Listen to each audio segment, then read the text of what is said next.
I'm going to take you on a journey into the human imagination. Back to a time when the values and ideas and dreams of the modern world were born. 200 years ago, monarchy was falling to the power of people's revolutions.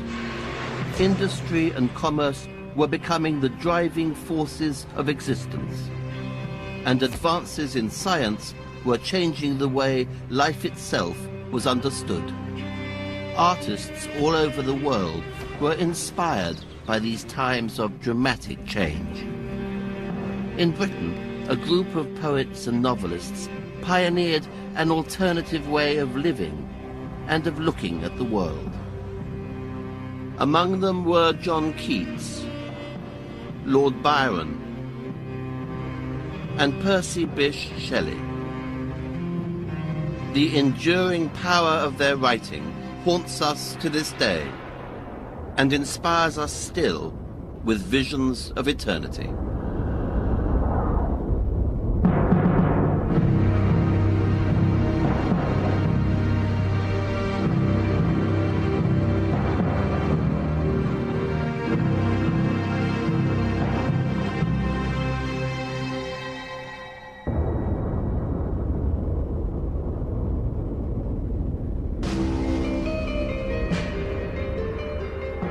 In Oxford, during the winter of 1811, an anonymous pamphlet was posted to all the bishops and heads of the colleges at the university. The pamphlet was entitled The Necessity of Atheism. It proclaimed that without proof of the existence of God, it was nonsense to believe in him.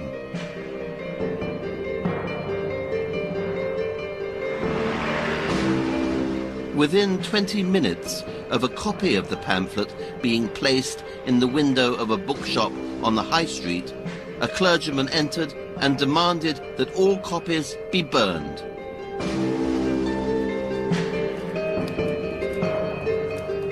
The writer was committing blasphemy, a crime punishable with imprisonment.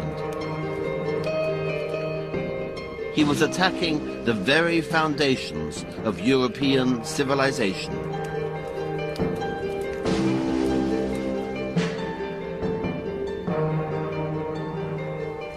This is the story of a search for meaning in a world without God. Around the turn of the 18th century, revolutions had broken open the conventional social order. Everything seemed possible. And in the way they lived, the way they loved, and the way they died, the Romantics were to define the way we live now.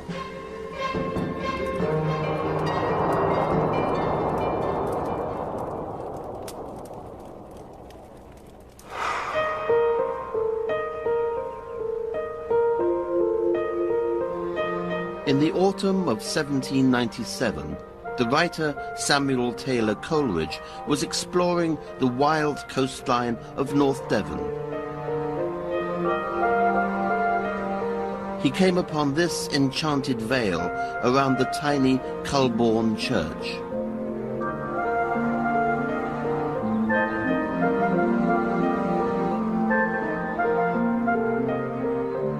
But he was in ill health, suffering from dysentery. He rested here at this farmhouse, known as Ash Farm. And here he took a remedy for his pains.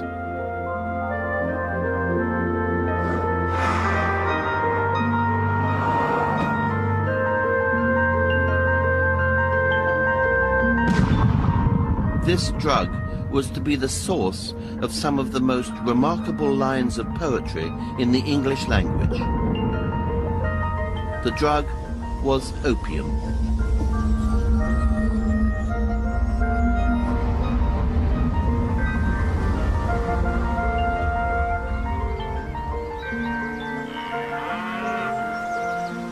As he sat in the warm sunshine outside this farmhouse, Coleridge lapsed into sleep.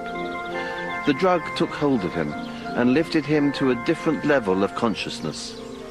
He was beginning a voyage of discovery to the limits of the human imagination.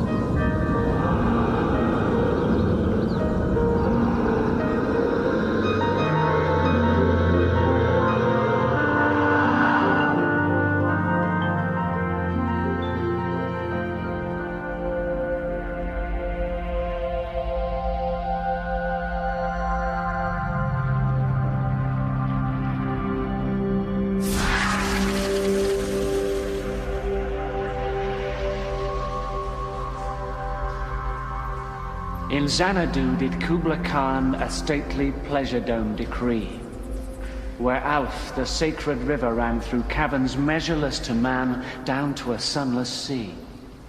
So twice 5 miles of fertile ground, with walls and towers were girdled round, and there were gardens bright with sinuous rills, where blossomed many an incense-bearing tree. And here were forests ancient as the hills, enfolding sunny spots of greenery.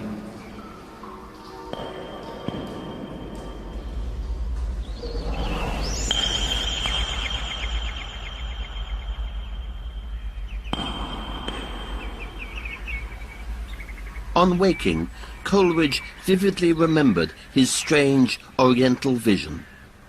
He instinctively put pen to paper to recount it in a poem.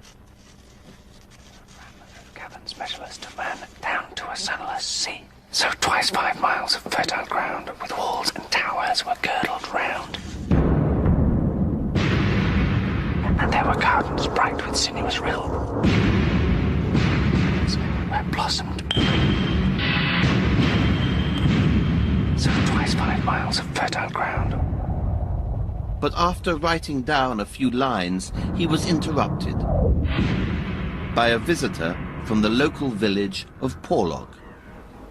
Later, when he sat down to write, he had lost the vision. I still retained some vague recollection of the general purport of the vision. Yet with the exception of some 8 or 10 scattered lines and images, all the rest had passed away. Like the images on the surface of a stream into which a stone has been cast. The importance of this poem lies not only in the enchanted words themselves. The poet was most fascinated by the way the vision presented itself to him, and tormented by the frustrating nature of its demise. The mind was a mystery, which Coleridge wished to solve.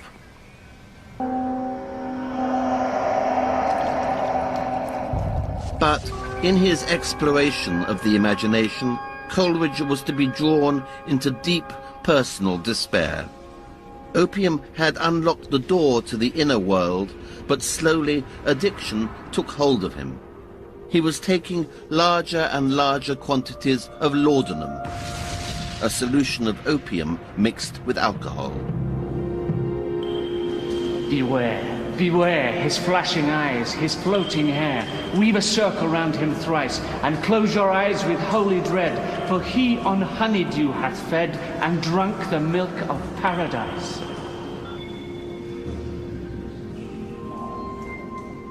By 1807, Coleridge was paranoid, desperate, and without employment. Wrecked on the shore of an increasingly unstable life.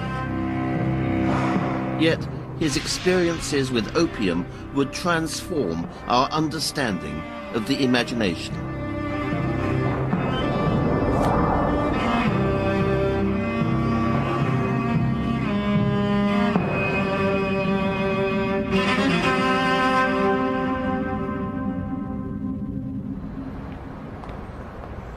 At the time, though, many suspected that he had gone insane. Such strange visions would not be tolerated. The world was becoming increasingly reliant upon the laws of science. In the late 18th century, pioneering anatomists looked at the body in order to understand the secrets of life. They dissected, noted, and charted every bone, organ, and muscle, every vein, artery, and ligament. They reduced the human form to the components of a machine.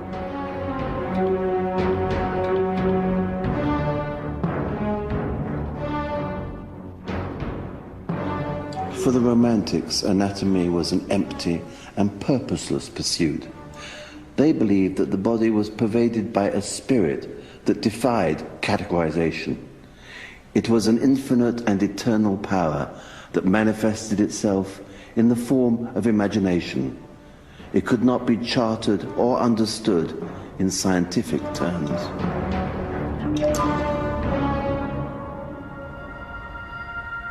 Samuel Taylor Coleridge argued these theories at a great place of scientific learning, the Royal Institution of Great Britain.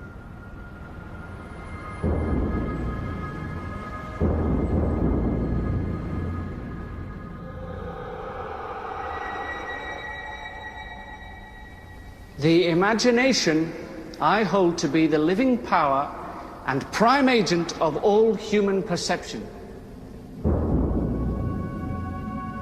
and as a repetition in the finite mind of the eternal act of creation.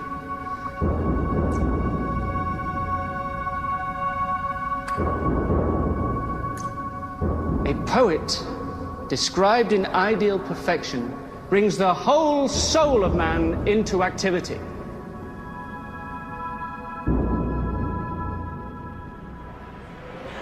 Coleridge saw the imagination as the soul itself, and he was suggesting that the key to the identity of all human beings lay within the recesses of the mind. He was an early exponent of the unconscious, before that word even existed.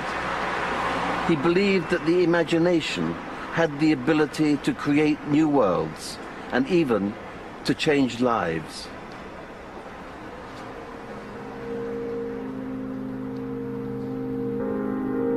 New theories of the imagination and of anatomy saw the world in very different ways, but they both implied that God and religion were not at the center of existence. Each person had a body and a mind and was in control of them. In October 1815, a young Londoner attended his first anatomy demonstration as a student at Guy's Hospital.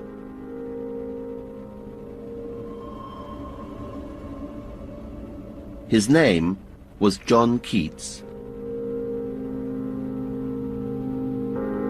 Keats became a trainee surgeon and experienced the full horror of conducting operations without anesthetic.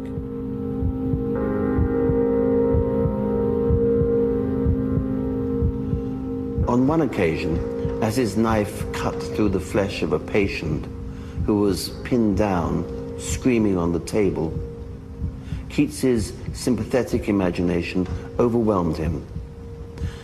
The patient's pain became his own pain. This experience would change the course of Keats's life.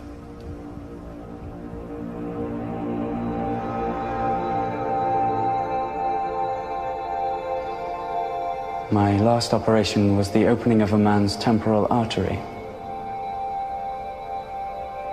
I did it with the utmost nicety.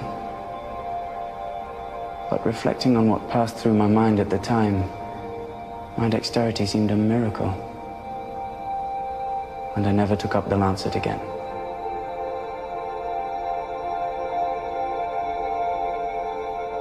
Keats had discovered the power of empathy.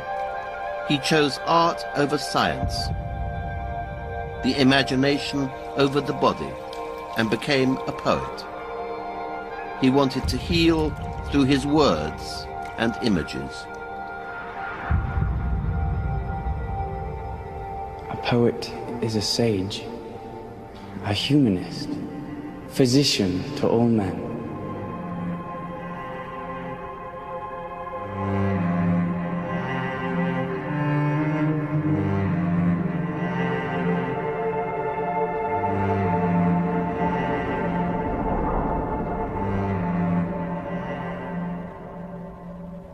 Keats and a new generation of romantics would study the human soul as intensely as the anatomists had studied the human body. Their quest was to answer the greatest questions of all, to understand the true nature of life, to explain their purpose on the earth.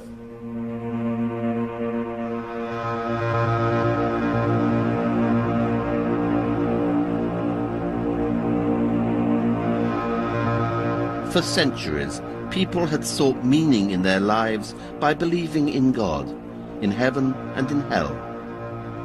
But one young romantic claimed that atheism was the necessary foundation of a free and enlightened life. He was the author of this anonymous pamphlet, a brilliant young Oxford student who claimed that without proof of the existence of God, it made no sense to believe in him.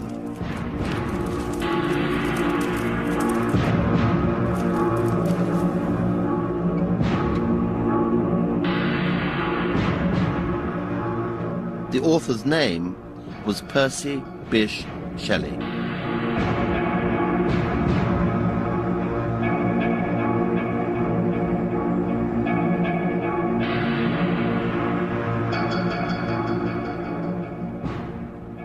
All religious nations are founded solely on authority. All the religions of the world forbid examination and do not want one to reason. Authority wants one to believe in God. This God is himself founded only on the authority of a few men who pretend to know him and to come in his name and announce him on earth. A God made by man undoubtedly has need of man to make himself known to man.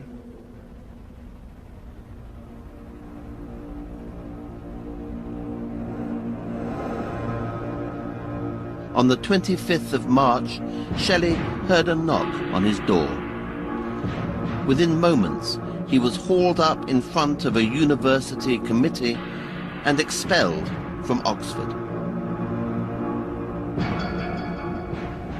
Free of God and the moral constraints of religion, Shelley was able to recreate himself.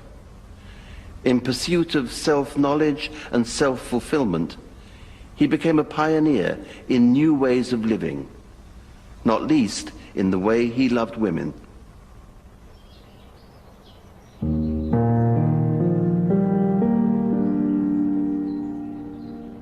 After leaving Oxford, Shelley married a young woman named Harriet Westbrook. They had a child together. But Shelley soon tired of his wife. He would disappear to meet another young woman in Old St. Pancras churchyard.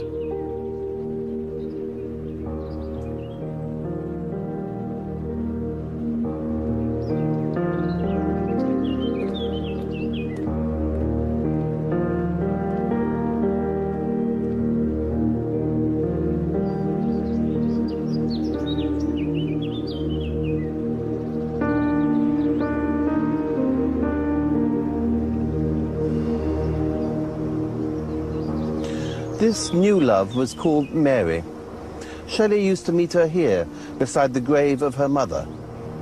It was even suggested that Shelley took Mary's virginity on the gravestone itself.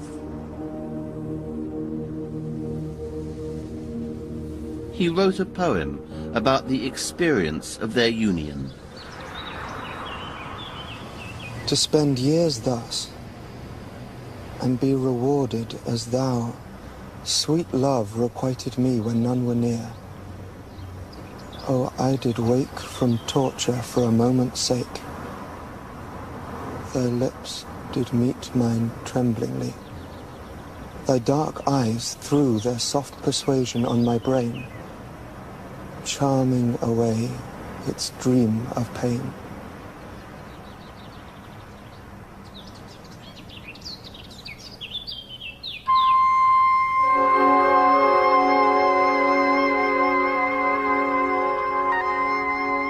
Shelley also wrote a surprising but honest letter to Harriet, his wife.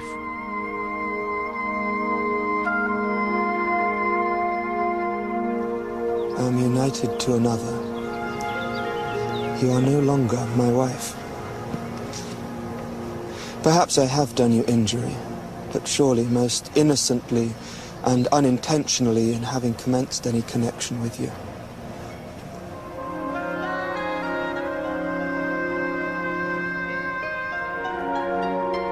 Shelley's own intensity of feeling was the most important thing to him. He was relentless in the pursuit of self-gratification and self-knowledge.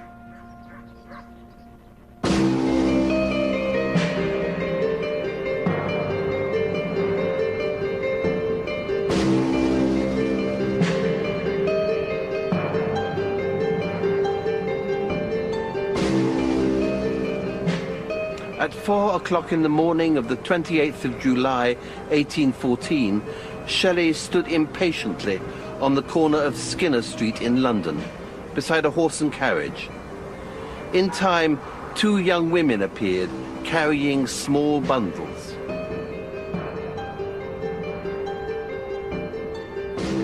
Shelley's lover Mary and her stepsister Claire Clairmont were running away with him to the continent.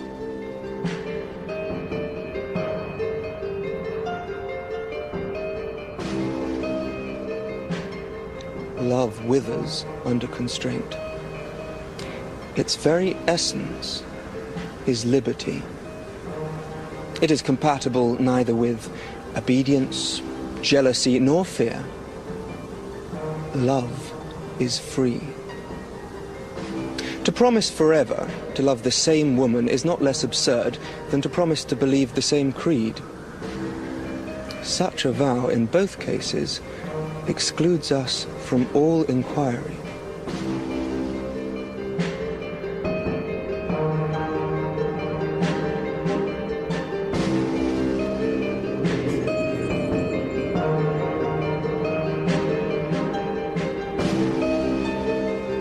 Shelley sought liberty in the way he loved. To elope with one woman would have caused scandal enough. But he was violating social conventions in order to pursue his most intense feelings. In doing so, he pioneered the notion of free love. The liberty with which we conduct our modern love affairs owes much to Shelley's actions. The Romantic movement was reaching its final significant flourish. These pioneers were defining a new way of living, driven by individual will and feeling. And a whole generation of adoring fans was being inspired by a poet who became the first modern celebrity. His family home was Newstead Abbey. This man would pioneer an extreme form of living from within the halls of the aristocracy. His name was George Gordon, the 6th Lord Byron. The great object of life is sensation. To feel that we exist, even though in pain. It is this craving void which drives us to gaming, to battle, to travel.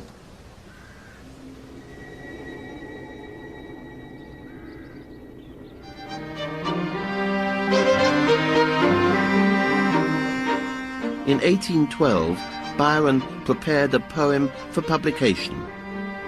It was about a noble but disaffected wanderer, not dissimilar to Byron himself, who travelled Europe in search of exotic experience. His house, his home, his heritage, his lands, the laughing dames in whom he did delight, whose large blue eyes, fair locks, and snowy hands might shake the saintship of an anchorite, and long had fed his youthful appetite, his goblets brimmed with every costly wine, and all that mote to luxury invite without a sigh, he left to cross the brine and traverse Panem shores and pass Earth's central line.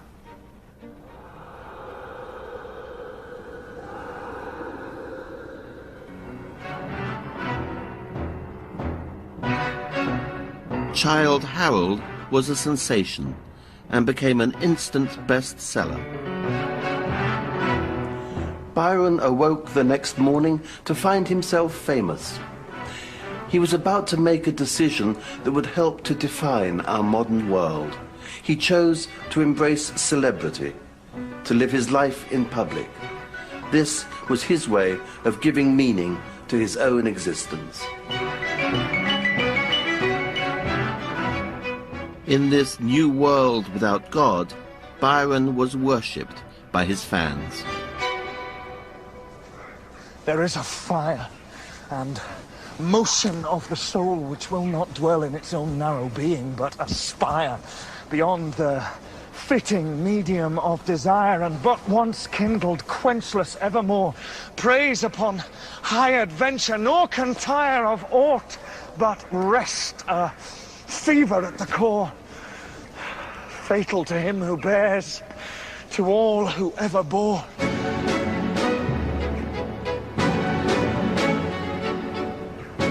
Byron's readers were fascinated by the mystery at the heart of the hero.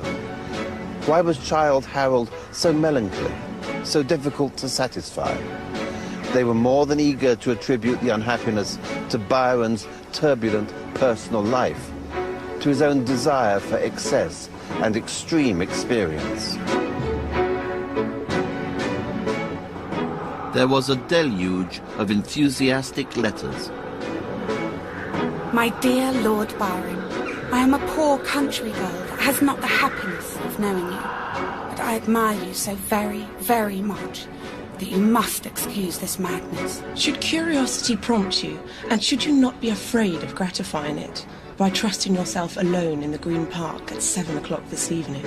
Upon perusing Childe Harold, I became, as it were, animated by a new soul, alive to wholly novel sensations. When you see anybody in ecstasies, think of your eternally devoted Sophia Louisa MacDonald.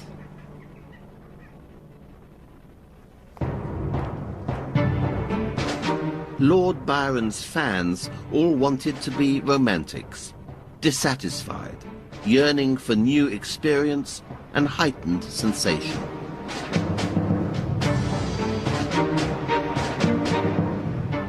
And Byron could not help but act upon many amorous proposals.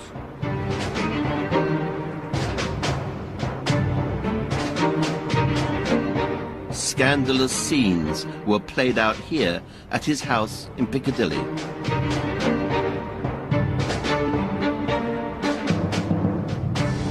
On the 2nd of February 1816, Byron received a message from his wife's legal representatives. She was asking for an official separation. Byron would use the scandal to enhance his theatrical public image. The fashionable world was divided into two parties, mine consisting of a very small minority. The reasonable world was naturally on the stronger side, which happened to be the ladies, as was most proper and polite. The press was active and scurrilous.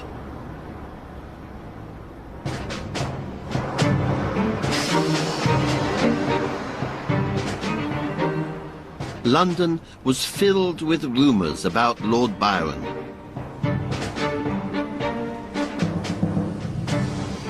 Whether they were true or not no longer mattered. The myth of the romantic personality of Byron was much stronger than any reality.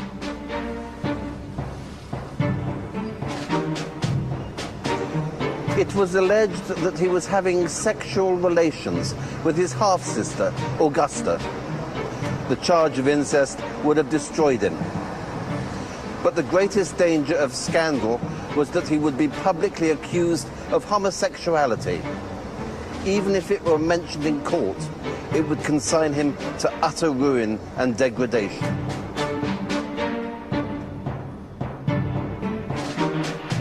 I was accused of every monstrous vice by public rumour and private rancour.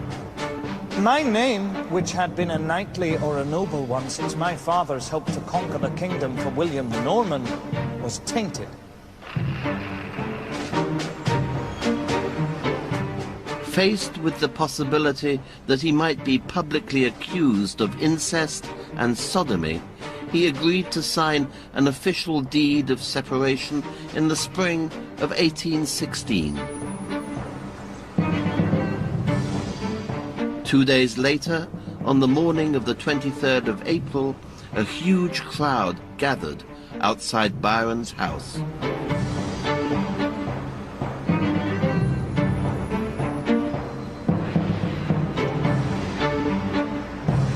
The crowd was hungry for a glimpse of the celebrated man and to witness another turn in the sensational story that was unfolding.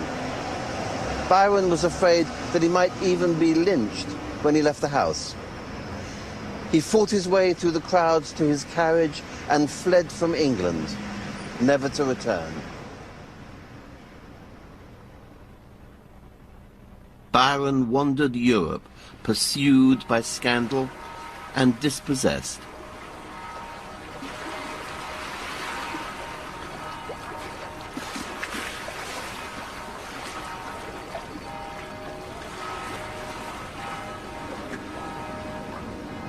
He finally made a home in Venice.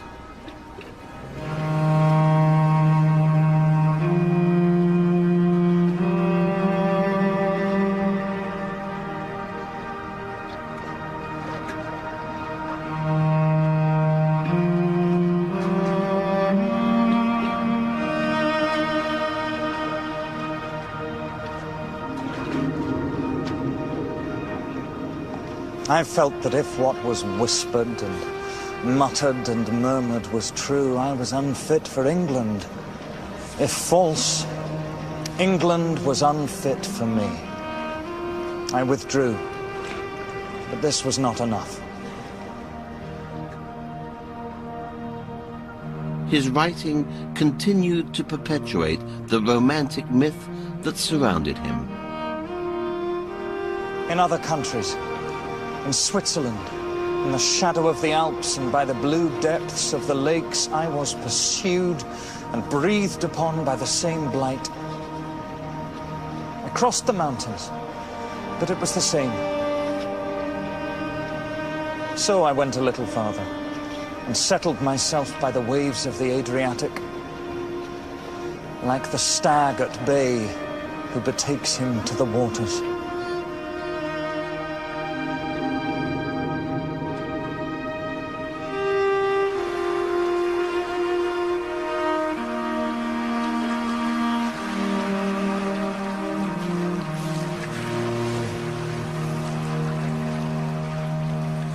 For the public at large, Lord Byron had redefined the figure of the poet as a man of danger and of intrigue.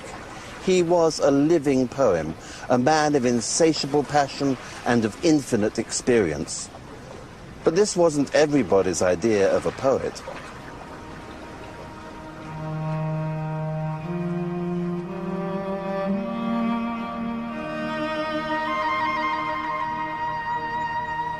A poet is the most unpoetical of anything in existence, because he has no identity. He is continually informing and filling in some other body. As to the poetical character itself, it is not itself. It has no self. It is everything and nothing. It has no character.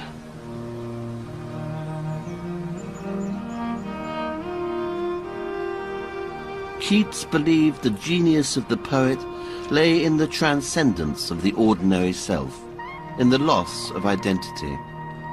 This way he could imagine himself in 1,000 different lives and forms.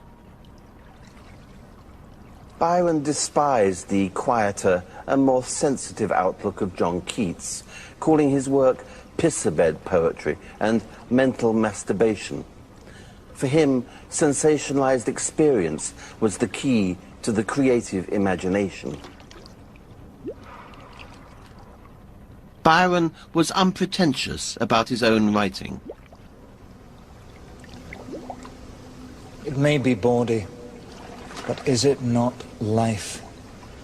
Could any man have written it who has not lived in the world and tooled in a post-chaise, in a hackney coach, in a gondola, against a wall, in a court carriage, in a vis-a-vis, on a table, or under it? Without a god to give purpose to his existence, Byron sought meaning through a frantic public life of sensation. The bawdier, the better.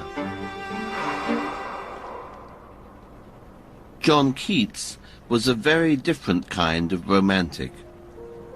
From his earliest years, he experienced the solitude and emptiness of death. But through them, he reached towards beauty and meaning. On the 15th of April, 1804, the first in a long line of tragedies that would affect his life occurred here on City Road in London. Keats was only 8 years old.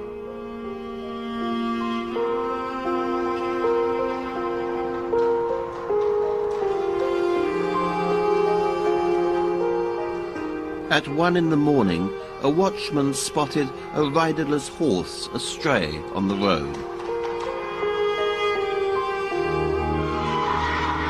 This disturbing image meant tragedy.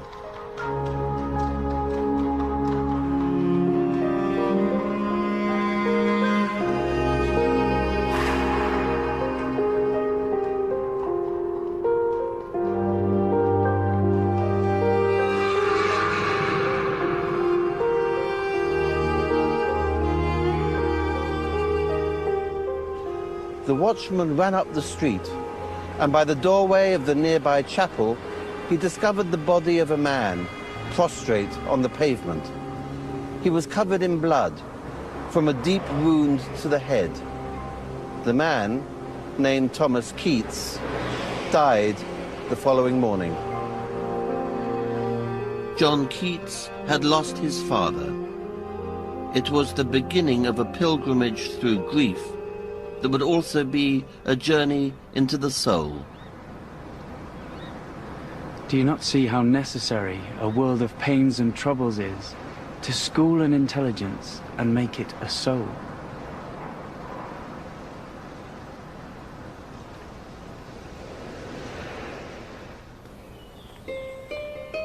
By the time Keats was 23, he had witnessed the deaths of his mother and his brother, and he suffered from fits of depression.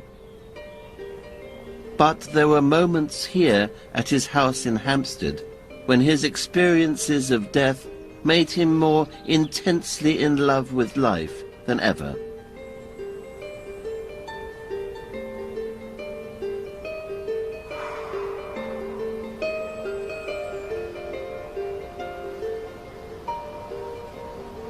How astonishingly does the chance of leaving the world impress a sense of its natural beauties on us. I muse with the greatest affection on every flower I have known from my infancy. Their shapes and colors are as new to me as if I had just created them with a superhuman fancy.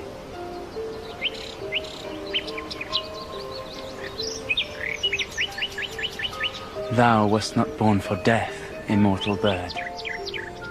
No hungry generations tread thee down. The voice I hear this passing night was heard in ancient days by emperor and clown.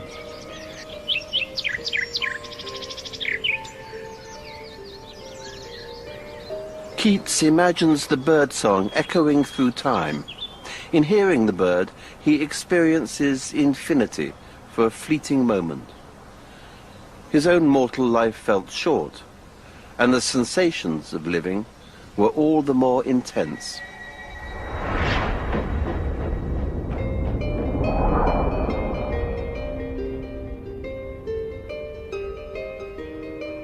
Adieu. Adieu, thy plaintive anthem fades past the near meadows, over the still stream, up the hillside, and now 'tis buried deep in the next valley glades. Was it a vision or a waking dream? Fled is that music. Do I wake or sleep?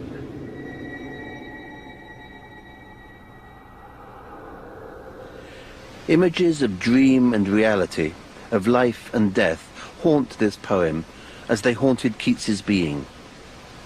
And on Thursday, the 3rd of February, 1820, he was visited by an image that would pursue him until his own death.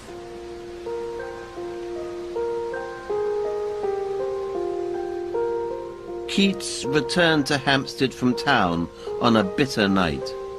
Even though he was suffering from a cold, he had taken a cheap seat exposed to the elements on the top of the coach. His friend, Charles Brown, later caught sight of him staggering home. Quickly, Brown realized that he was severely ill and rushed him to bed in this room.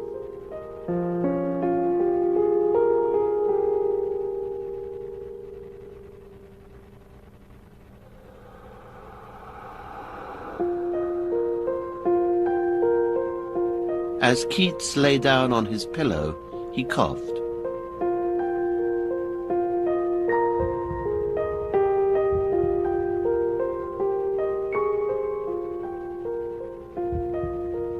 I know the color of that blood. It is arterial blood. I cannot be deceived in that color. That drop of blood is my death warrant. I must die.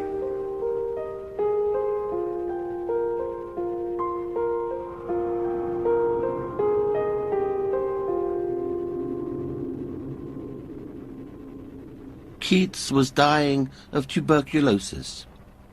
For centuries, those in his extreme plight would have prepared to meet their God. But times had changed. This new generation of romantic poets was pioneering a life many people choose to live now, guided by individual will and desire, without belief or allegiance to any god. But this meant that the prospect of death could become terrifying.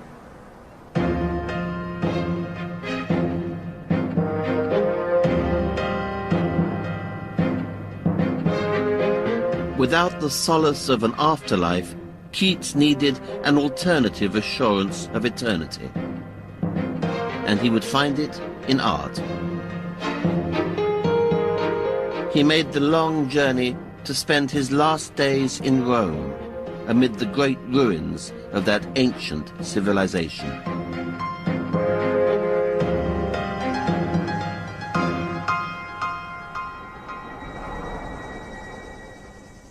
What little town by river or sea shore, or mountain built with peaceful citadel, is emptied of this folk, this pious morn?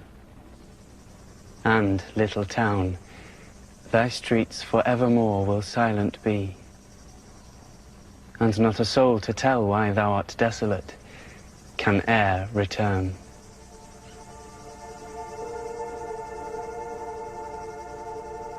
Ancient ruins further intensified Keats's sense of mortality.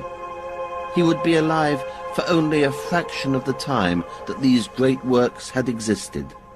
But with this came a sense of liberation. O Attic shape, fair attitude, with breed of marble men, with maidens overwrought, with forest branches and the trodden weed. Thou, silent form, dost tease us out of thought as doth eternity, cold pastoral.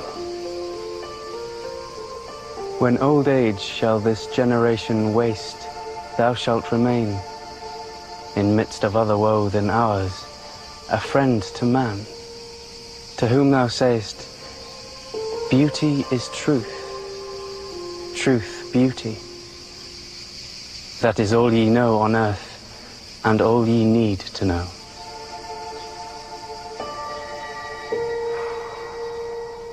In this poem, Keats sees the prospect of immortality in the art of antiquity.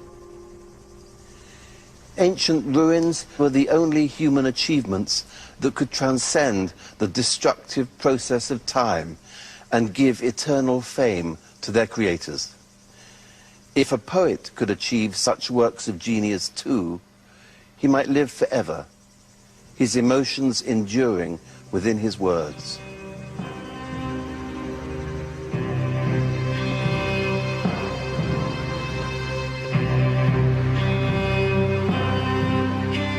Keats spent his last days bedridden in an apartment overlooking the Spanish Steps.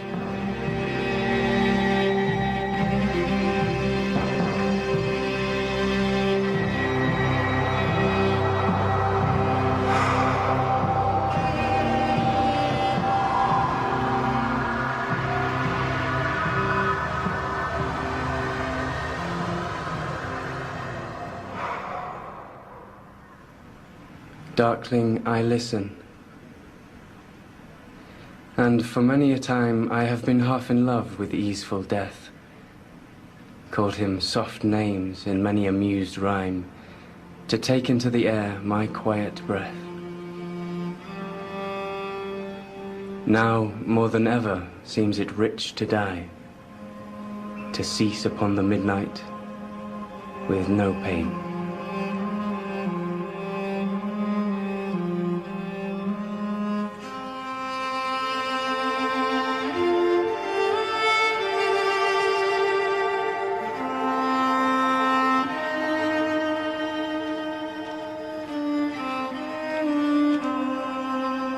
Keats feared that in death he would be forgotten.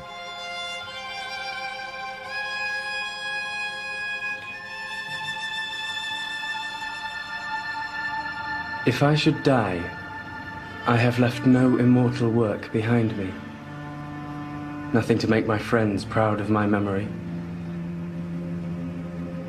But I have loved the principle of beauty in all things. And if I had time, I would have made myself remembered.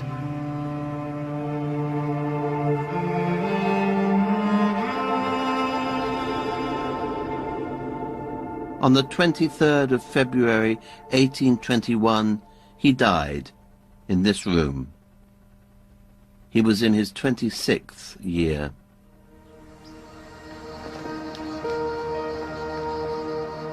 In his last hours, Keats thought that his quest for immortality had failed. He was buried in Rome 3 days after his death. For his epitaph, he chose an inscription that reflected his final sentiments.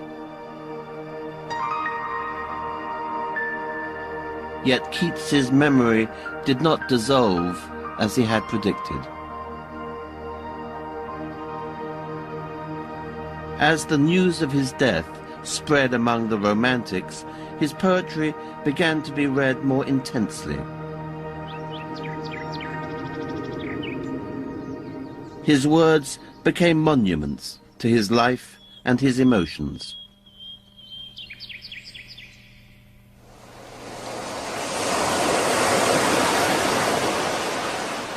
Two months later, word of Keats's death reached a friend who was travelling along the Italian coast.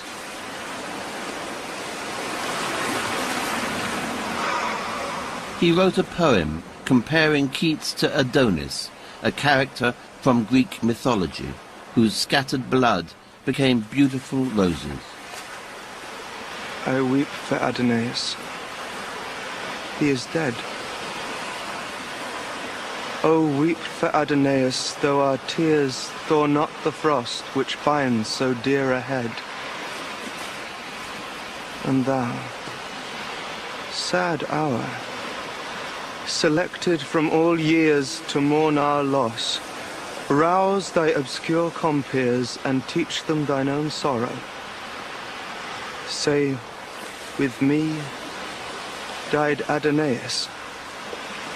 Till the future dares forget the past, his fate and fame shall be an echo and a light unto eternity.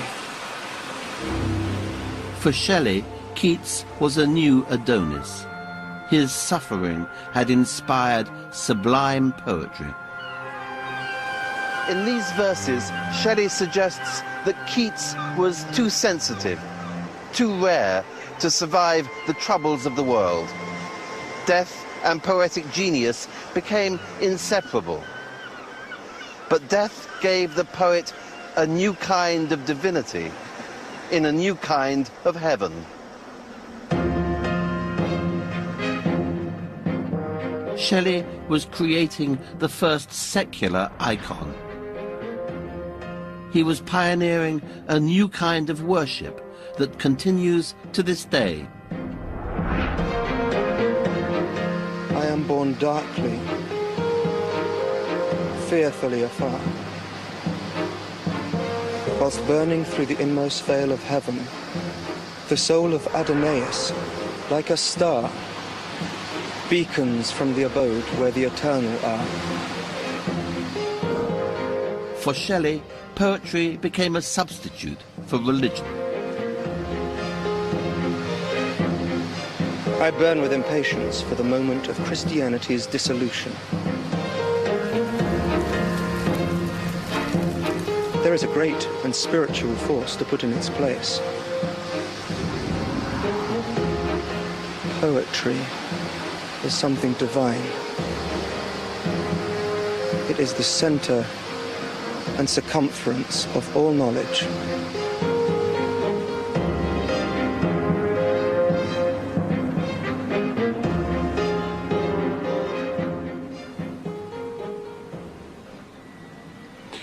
If poetry was the new religion, then the poet could become God. This idea led Shelley into a dark place, a place of horror and loneliness, of division and self-estrangement, a place where he would come face to face with his own self.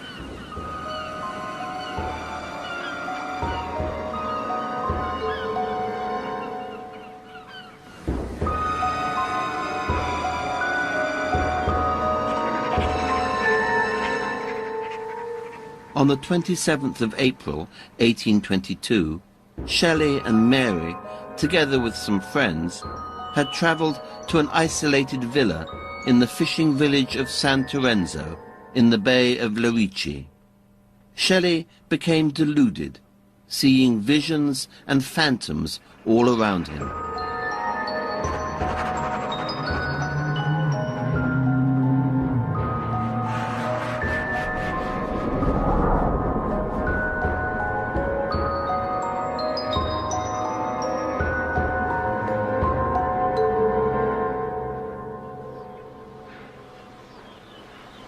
I was walking upon the terrace when I quite distinctly saw the image of myself, the same in every particular, walking towards me.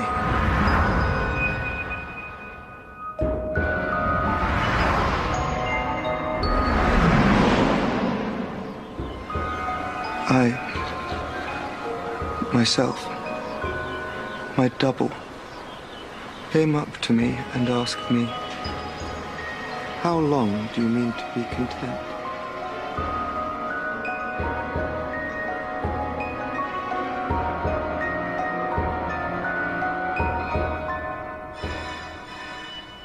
Shelley was questioning the worth of his own earthly existence.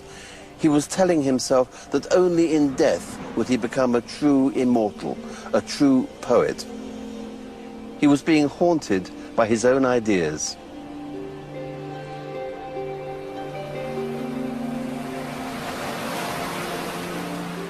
On the 8th of July, Shelley went out sailing with a friend in the Gulf of Spezia.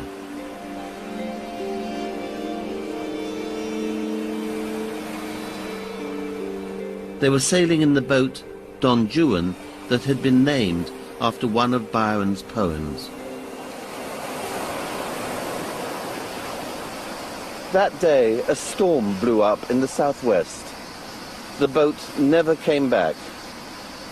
Shelley's body was washed up on shore some 10 days later. In his pocket was found a book of Keats's poems.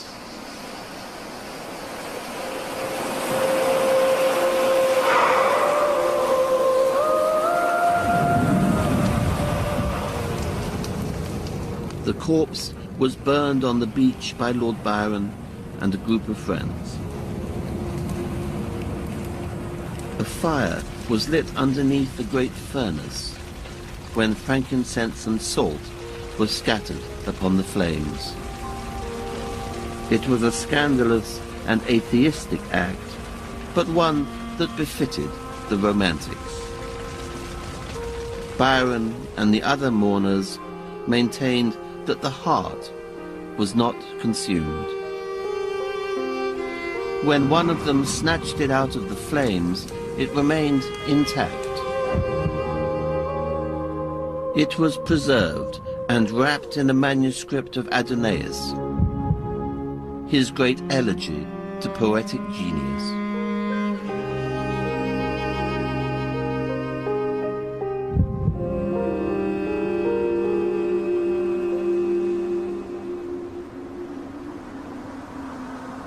The heart and the manuscript are symbols of what had become of the Romantics. As they had argued, the body was of no consequence. What mattered was the work itself.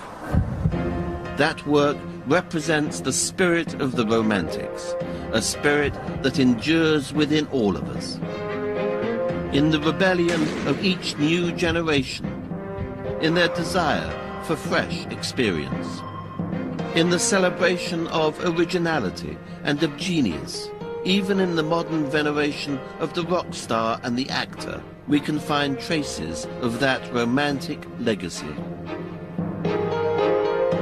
It is all around us, as deeply imbued as the belief in liberty and the need for self-determination. We have become individuals striving towards an uncertain future. We are all Romantics.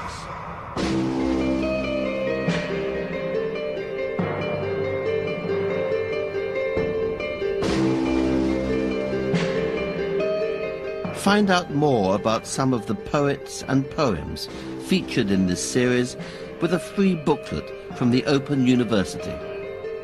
To order, call 0870 900 0311.